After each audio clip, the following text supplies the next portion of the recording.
With the iPad Air 5, Apple introduced the newest version of their mid-range tablet that starts at $599. Actually, since it features the super fast Apple M1 chipset now, it's kind of a premium tablet that resembles the iPad Pro a lot. So, who should get the iPad Air 5, and should you maybe just get the $799 iPad Pro instead? I'm Angel from mynexttablet.com, and that's what you will learn in this review.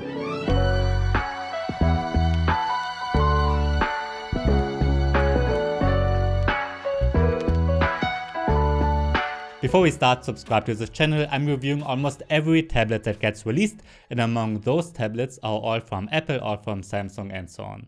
Let's start this review with the internal hardware and performance, because that's the only big difference compared to the iPad Air 4 from 2020. The last generation featured an Apple A14 Bionic processor. But now, inside the iPad Air 5 sits the same Apple M1 chipset that we get with the iPad Pro and a couple of Mac laptops and computers. It's supported by 8GB of RAM and 64 or 256GB of internal storage. Benchmarks like Geekbench 5 and 3D Mark Wildlife show that the performance of the two tablets is very similar. In some benchmarks, the Pro performs a bit better, but I'm not sure why. Both are much faster than every Android tablet out there. Especially the graphics performance is almost twice as fast as the Samsung Galaxy Tab S8, which cost $100 more. As far as I can tell, the gaming performance is the same. Genshin Impact, PUBG Mobile, and Real Racing 3 perform very well. And that will probably stay this way for years to come, because the M1 chipset is already much faster than current iPhones, and no developer will release a game that's too demanding for popular iPhones. The performance of other apps is amazing too, of course. No matter if it's Adobe Lightroom and Photoshop, Microsoft Office, or even video editing with Adobe Premiere Rush or LumaFusion, everything runs super smooth. And because of that 8GB of RAM and Apple's fantastic memory management, it seems like an app is never closed in the background. Now, regarding RAM and storage, there is a difference compared to the iPad Pro. You can get the premium tablet with 128, 256, 512GB, as well as 1TB and 2TB of internal storage. And the 1 and 2TB versions have 16GB of RAM instead of 8GB. So if, for instance, you want to edit tons of videos on your iPad, you might need more storage and might benefit from 16GB of RAM. With that being said, I think most users won't notice the difference between 8GB and 16GB of RAM on an iPad. The design of the iPad Air 5 did not change at all compared to the iPad Air 4 and resembles the iPad Pro a lot. The outer dimensions are the same. That means you can use the same accessories like keyboards and cases that work with the Pro. With just 6.1mm, the iPad Air is very thin and weighs 461 grams. There's no microSD card slot, of course, but we do get a USB-C 3.1 Gen 2 port, which allows you to connect tons of accessories including external monitors and SSDs. The Pro has USB 4 with Thunderbolt support, so that USB-C port is a bit better. On its sides we get volume rockers and a power button that has a built-in Touch ID fingerprint scanner. That fingerprint scanner works very fast and seems reliable, which is another difference compared to the Pro, which has Face ID only. Even though both tablets have 4 speaker grills, the iPad Air has 2 speakers only, but with 2 openings for each speaker. The sound quality of the Air is fantastic, but yes, in direct comparison, the Pro sounds a bit nicer. Besides its M1 processor, the only other difference between the iPad Air 5 and Air 4 is the webcam. The new version now features the same 12MP ultra wide-angle camera that we also get on the Pro and the simple iPad 9. That camera is a great feature if you enjoy video chats, because in Zoom and Skype it's zoomed in a bit and follows you around when you move. On the back we get the same 12MP main camera as on the Pro, and it's a fantastic one. But unlike the Pro, the Air is missing an LED flash and we don't get an additional wide-angle camera, and the LiDAR sensor is missing too. The Apple iPad Air 5 has the same 10.9-inch IPS display as its predecessor. It's a very nice LCD screen with wide viewing angles, it's fully laminated and very bright with 500 nits. At the same time, thanks to its resolution of 2360 by 1640 pixels, it is very sharp. I think it's a fantastic display that also supports Apple's True Tone technology, which means it's adjusting the white balance based on the surrounding light. Now, even though it's a fantastic LCD screen, the 11-inch iPad Pro has a bit nicer display. It's 0.1 inches bigger, which means the screen bezels are a bit slimmer. It's equally sharp and most things look identical. However, the Pro is 100 nits brighter and it supports 120Hz, which Apple calls ProMotion. The iPad Air has a standard 60Hz screen. So, compared to the iPad Pro, animations and writing with the Apple Pencil don't look as fast. And some games support 120Hz too, which means that those look smoother on the Pro as well. You've seen already that the performance of both M1 chips is almost the same. However, because of the 120Hz screen, it sometimes can look like the Pro is faster. But that's due to the faster refreshing screen alone.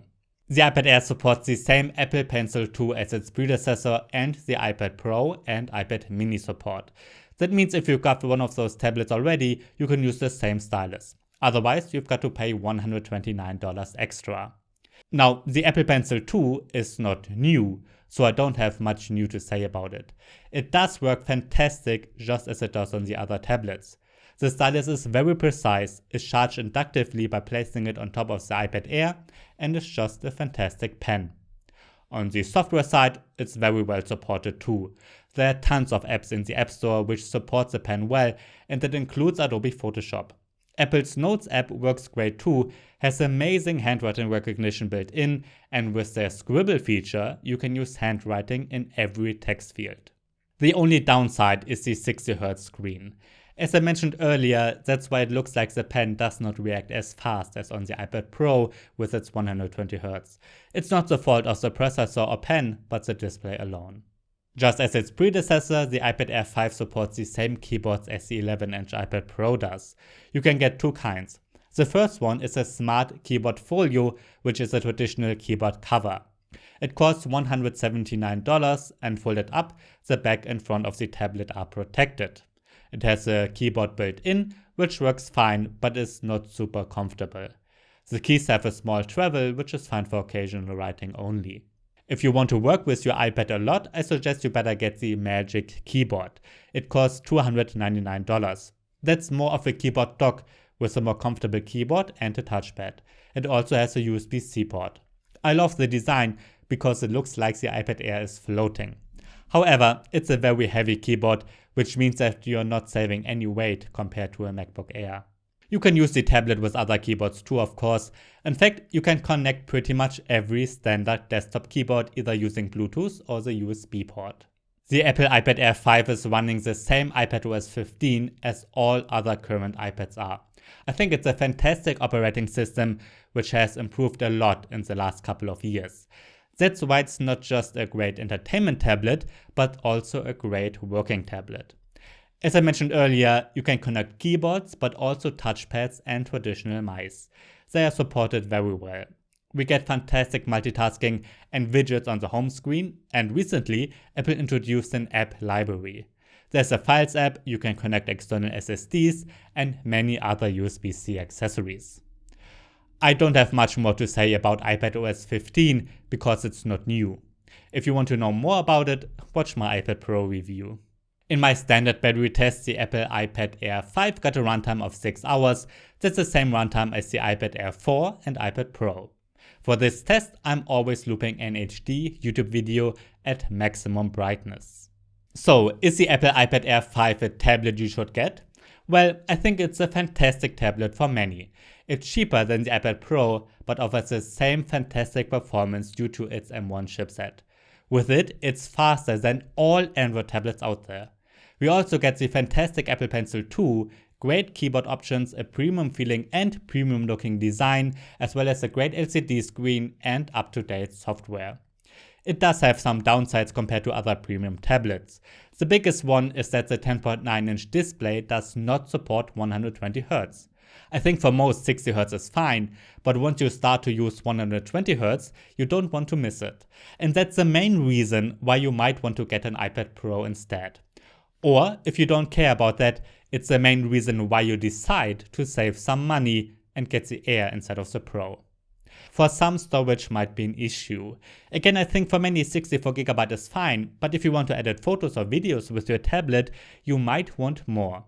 The only other option is 256GB, which is pricier, and then you might just want to pay a bit more and get an iPad Pro. If you own the previous iPad Air 4 already, I don't think it's worth it to get an iPad Air 5. Yes, the new version is more powerful, but the Air 4 is still very fast and I don't think you will notice much of a difference. Let's check out the competition. If you don't want to get an iPad or want a 120Hz tablet that's cheaper than the iPad Pro, you can check out the Samsung Galaxy Tab S8. It costs about $100 more and the pure performance is slower. However, it does have that 120Hz screen and the S Pen stylus is included. So if you care about the pen, the S8 is a bit cheaper. It's running Android and will get long updates too. The Apple iPad 9 is an interesting alternative as well. It has a similar but not laminated screen and is much cheaper. Yes, it's slower too, but it continues to be faster than most Android tablets except for the Samsung S8. The only big sacrifice you have to make is with its design. It looks like an old tablet with thick screen bezels, the old Touch ID home button, and you use it with the old Apple Pencil 1. But it's much cheaper. Alright, that's been my review of the Apple iPad Air 5. If you have any questions, write them down below. I'm Andrzej from mynexttablet.com. Thanks for watching and see you next time.